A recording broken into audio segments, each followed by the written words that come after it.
Morning my YouTube family, চলে এলাম আজ একটা নতুন ভিডিও নিয়ে। এই ভিডিওটা অবশ্যই একটু ইনফরমেটিভ হবে আর তোমরা এই ভিডিও থেকে অনেক কিছু জানতে পারবে।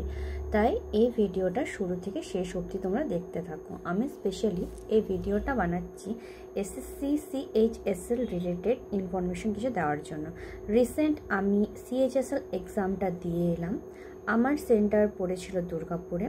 আর হ্যাঁ, অবভিয়াসলি তোমরা সবাই জানো প্যাটার্ন চেঞ্জ হয়েছে। প্যাটার্ন এখন এডুকেটিভ প্যাটার্নে এক্সাম হয়, আগে টিসিএস প্যাটার্নে হতো। ডিফারেন্স তোমরা কোয়েশ্চেনে বুঝতে পারবে, মেনলি ইংলিশ গ্রামার পোর্শনে। তোমাদেরকে এমন কিছু ন্যারেশন আর ভয়েস চেঞ্জের সম্মুখীন হতে হবে যেটা তোমরা বুঝতেও পারবে না। আগে টিসিএস প্যাটার্নে কী আসতো, নর্মালি আসতো আই ইট রাইস, এখানে একটু ঘুরিয়ে আসছে, সেটা তোমরা এক্সাম যারা দেবে তারা ঠিক বুঝতে পারবে। অ্যান্টিনো সিনোগুলো খুব ইজি আসেনি। দেখো সিজিএল এক্সামটা না আমি একটু বেশি এক্সপেকটেশন করে গেছিলাম যে কোয়েশ্চেন একটু হার্ড আসবে, কিন্তু সেখানে ইজি ছিল। সিএইচএসএলটা আমি ভাবলাম যে হায়ার সেকেন্ডারি লেভেলে আসবে, কিন্তু এটা একটু টাফ এসছে। ম্যাথগুলো খুব একটা ইজি ছিল না। জেনারেল জিকে কোয়েশ্চেন যদি বলি, আমার এক দুটো কোয়েশ্চেন মনে আছে, আমি ওইগুলো বলে দিচ্ছি। যে who is the founder of Nanda dynasty, এটা একটা question. Second, world freedom press ইন্ডেক্সে ইন্ডিয়ার র্যাঙ্ক কত, এই দুটো আমার আপাতত মনে আছে। ওয়ার্ল্ড ওয়েটল্যান্ড ডে 2025-এর থিম কী ছিল, এটা থার্ড কোয়েশ্চেন। বাকিগুলো ইকোনমিক্স থেকে কিছু কিছু প্রশ্ন ছিল, ব্যাংক ট্যাঙ্ক রিলেটেড ওইগুলো, তারপরে ফিনান্স, ইকোনমিক্যাল ওইসব পোর্শন।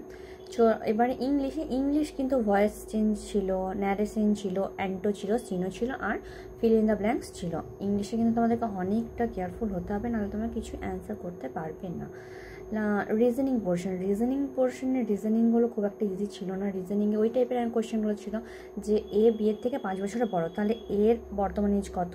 তারপরে ওই টাইপের ম্যাথগুলো ছিল যে হয়তো ওই কিংডমের যেমন এ এতদিনে মেন অ্যান্ড ওয়ার্কের ম্যাথগুলো ছিল। ঠিক আছে, আমি পাইপ অ্যান্ড সিস্টেমের অঙ্ক কিন্তু আমার পোর্শনে ছিল না। পার্সেন্টেজের অঙ্ক ছিল, ডিসকাউন্ট থেকে ছিল, মার্ক প্রাইস থেকে ছিল, আর কস্ট প্রাইস, সেলিং প্রাইস থেকে ছিল।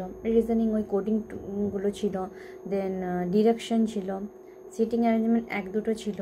তারপরে ওই যে একটা প্যাটার্নের মধ্যে কোন পিকচারটা এমবেডেড আছে সেটা ছিল, ওটার মধ্যে মিসিং নাম্বার খুঁজে বের করতে হবে। অপারেশন থিওরি ছিল যে এই দুটো নাম্বার কোনো একটা ভাবে রিলেটেড, তাহলে ওই দুটো এই থার্ড নাম্বারটা কার সাথে রিলেটেড সেটা তুমি খুঁজে বার করো। সেই টাইপের কোয়েশ্চেন ঠিকই ছিল মোটামুটি। আমার একটা 65 মতো গেছে, যদিও আমি জানি না কাট অফ ক্লিয়ার করতে পারবো কিনা। সিজিএলে আমি এক্সপেক্ট করেছিলাম কাট অফ ক্লিয়ার হয়ে যাবে, বাট ইংলিশ পোর্শনটুকুর জন্য আমার কাট অফ ক্লিয়ার হয়নি। যাই হোক, হোপ ফর দি বেস্ট।